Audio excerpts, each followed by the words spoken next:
The Watchers above.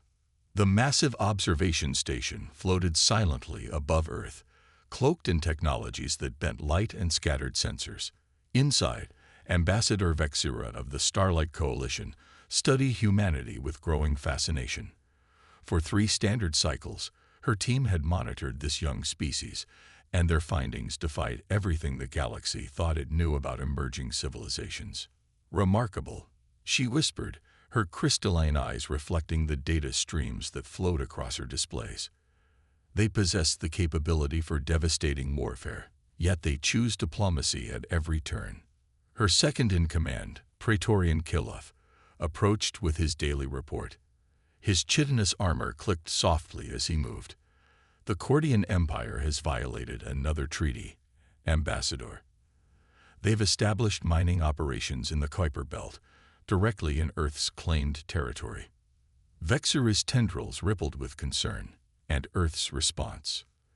They'd filed formal protests. Again, they're requesting coalition mediation. Kiloth's mandibles twitched in what passed for confusion among his species. This is the 17th violation in 2 cycles. Any other species would have declared war by now. The observation deck provided a spectacular view of Earth's blue oceans and white clouds. Humanity had achieved faster-than-light travel only 30 years ago, yet they demonstrated diplomatic sophistication that rivaled ancient civilizations. Their restraint was unusual. "Pull up the historical files," Vexura commanded. "I want to see every interaction between Earth and the Cordian Empire." The holographic displays filled with incident reports, treaty negotiations, and diplomatic exchanges. A pattern emerged. Provocation after provocation met with measured responses. Mining disputes, trade route incursions, even direct threats to human colonies. Each time, Earth sought peaceful resolution. "They're testing boundaries," Kiloth observed. "The Cordians believe human patience is weakness. A dangerous assumption," Vexura murmured, remembering her studies of human history. Their capacity for violence, when pushed too far, was well documented in their own records. Weeks passed, and tensions continued to mount. The breaking point arrived when the Cordian Empire made their boldest move yet. "Ambassador," a junior officer's voice cracked with urgency. "Cordian ships have entered Mars orbit. There, they're deploying terraforming equipment." The observation deck fell silent. Mars was humanity's most ambitious colonial project, formally recognized by Galactic Treaty as their sovereign territory. This wasn't just another provocation. It was a direct challenge to human authority. "Contact Secretary Delgado immediately," Vexura ordered. "I want to see how they respond to this." Earth's response was swift but measured.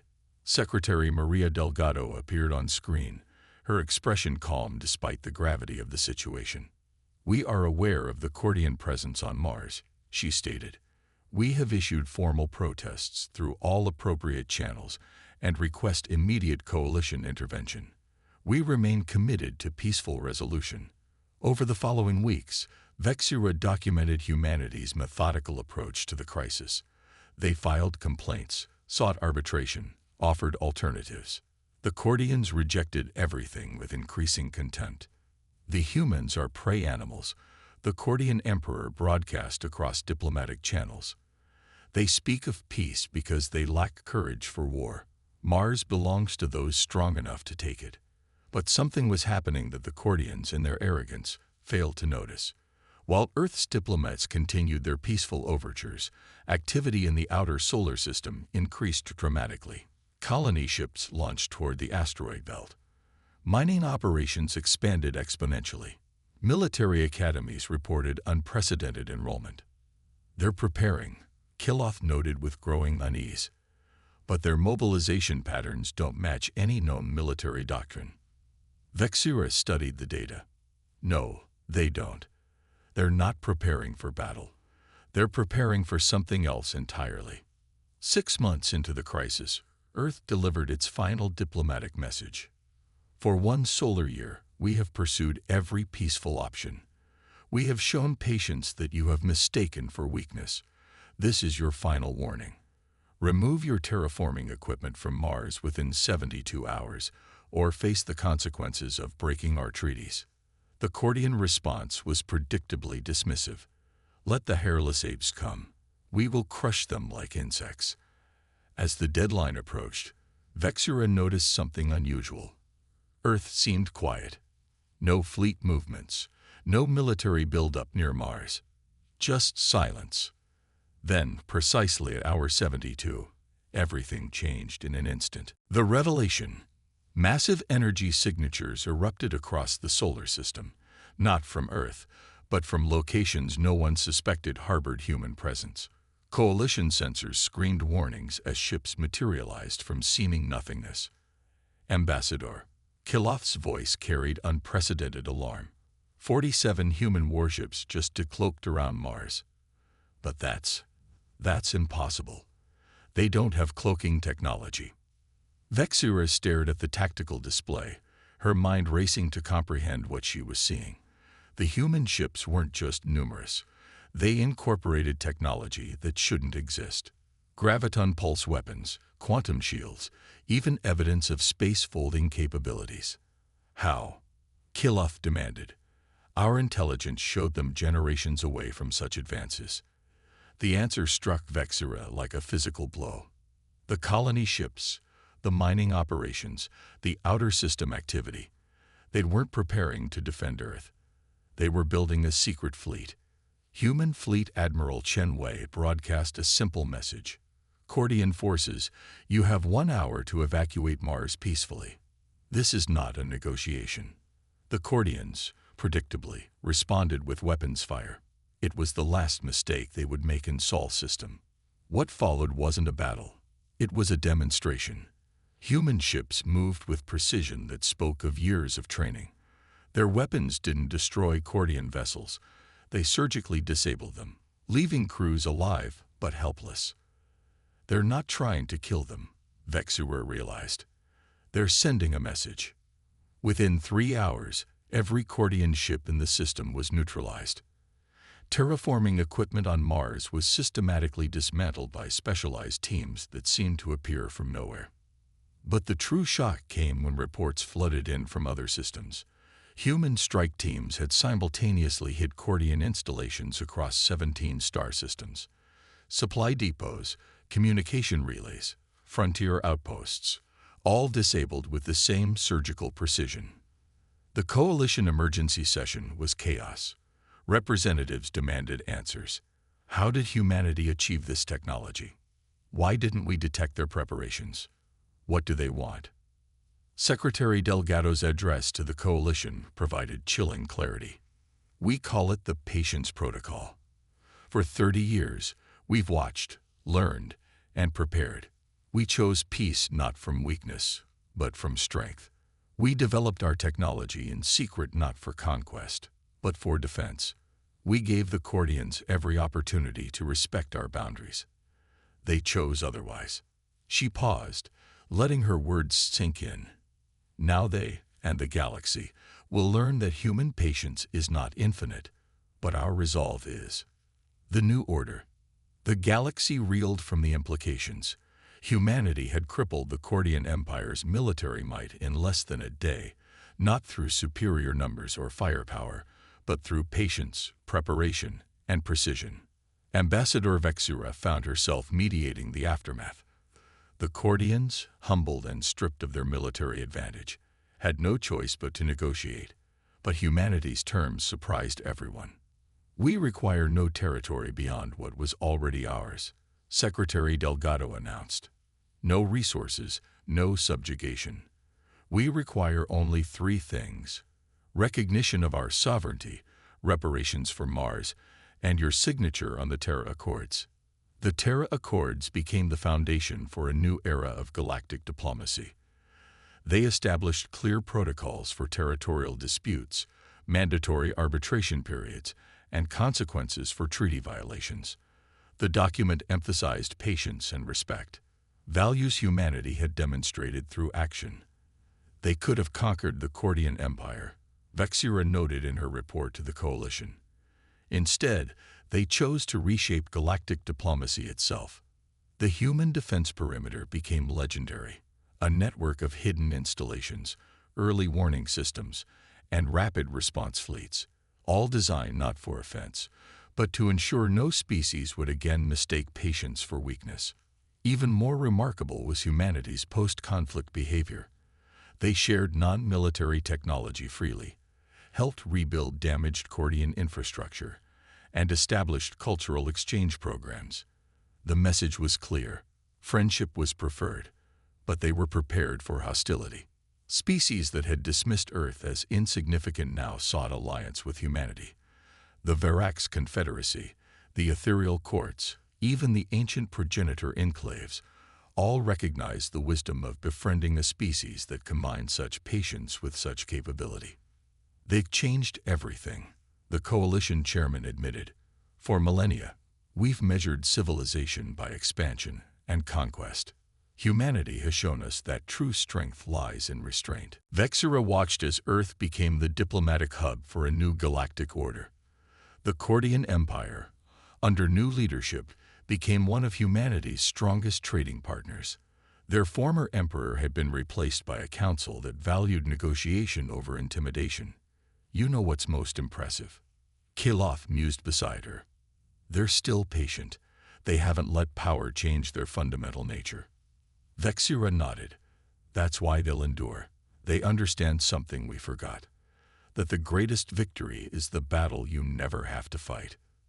The quantum web. 5 years after the Mars crisis, humanity's true capabilities continued to unfold. Ambassador Vexera discovered that the Patience Protocol extended far beyond military applications.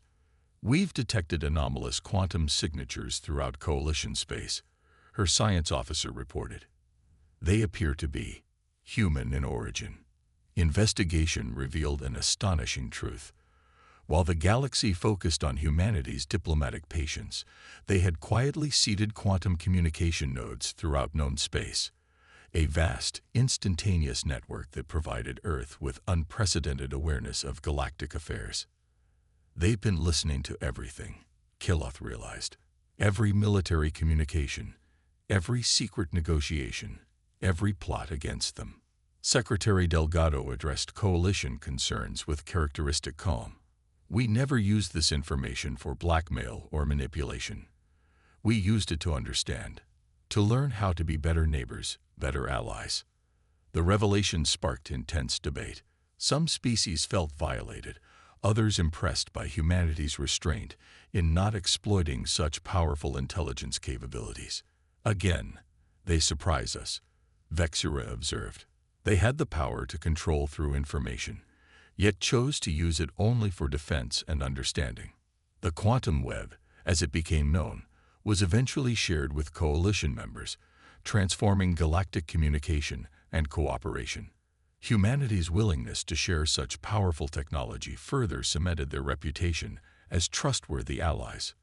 We believe in elevating all species, Admiral Chen explained during a technology transfer ceremony. The galaxy is safer when we all have the tools for peace. The Patience Doctrine. As humanity's influence grew, their approach to galactic relations became known as the Patience Doctrine. Military academies across the galaxy began studying human strategy, not their weapons or tactics, but their restraint. The humans have mastered the art of proportional response, a Cordian military instructor taught his cadets. They understand that true power lies not in what you do, but in what you choose not to do. Vexera witnessed the doctrine in action when the Zectal hegemony attempted to blockade human trade routes. Instead of military confrontation, humanity responded with economic alternatives, diplomatic pressure, and finally, a demonstration of their ability to bypass the blockade entirely using their space-folding technology. We prefer to build bridges, not burn them, Secretary Delgado explained. But we will not allow others to restrict our peaceful activities. The Zectal backed down without a shot fired. Another victory for patience. They've weaponized restraint itself, Kiloth marveled. Every species now thinks twice before provoking them, not because they fear human weapons, but because they respect human patience. The doctrine spread beyond humanity.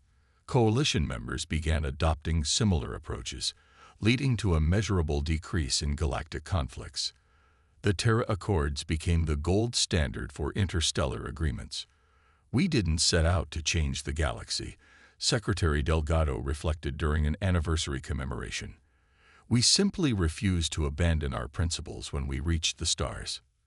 The legacy: 10 years after the Mars crisis, the galaxy had transformed. Humanity's approach to interstellar relations had created a new paradigm. The coalition renamed itself the United Galactic Assembly, with Earth as one of its cornerstone members.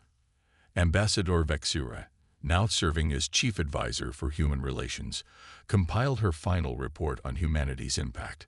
"They have taught us that true civilization isn't measured by the wars you win, but by the wars you prevent. Their patience wasn't weakness, it was wisdom." The report documented numerous crises averted through the application of human diplomatic principles, border disputes resolved through patient negotiation, resource conflicts transformed into cooperative ventures, former enemies becoming allies. "The most remarkable aspect," Vexura wrote, "is their consistency. Despite possessing the power to dominate, they continue to choose cooperation. Despite having the technology to control, they choose to share." The report documented numerous crises averted through the application of human diplomatic principles, border disputes resolved through patient negotiation, resource conflicts transformed into cooperative ventures, former enemies becoming allies. "The most remarkable aspect," Vexura wrote, "is their consistency. Despite possessing the power to dominate, they continue to choose cooperation. Despite having the technology to control, they choose to share." The Cordian Empire had become humanity's closest ally, their relationship a model for reconciliation. Former Emperor Krell, now teaching at the New Geneva Diplomatic Institute, often lectured on his greatest mistake. "I saw their patience as weakness. I failed to recognize that it takes far greater strength to stay your hand than to strike." Humanity taught us that lesson, painfully but mercifully. The eternal vigilance. As the galaxy entered a new era of cooperation, humanity maintained its watchful presence. The defense perimeter remained active, the quantum web continued monitoring, and the patience protocol stayed in effect. "Eternal vigilance is the price of peace," Admiral Chen reminded new recruits at the United Earth Space Academy. "We remain prepared so that we never have to act." Vexura's final observation before retiring captured the essence of humanity's galactic legacy. They came to the stars not as conquerors or explorers, but as gardeners. They cultivated peace with the same patience they once used to grow crops. They planted seeds of cooperation and waited for them to flourish. The galaxy would never forget the moment humanity's patience snapped, not because of the violence that could have followed, but because of the wisdom that prevailed. In choosing restraint over revenge, diplomacy over destruction, they had elevated not just themselves, but all of galactic civilization. As Earth's influence continued to grow, their message echoed across the stars. "We come in peace, we remain patient, but we are always prepared." And so humanity took its place among the stars, not as rulers or warriors, but as guardians of a new order. The wolves of the galaxy had learned to respect the shepherds, and peace, hard won through patience, reigned across the stars. The greatest lesson humanity taught the galaxy was simple. True strength lies not in the ability to destroy, but in the wisdom to build, not in the power to take, but in the patience to give, not in the fury of war, but in the persistence of peace. No species would ever forget when humanity's patience finally snapped, because it showed them all what they could become.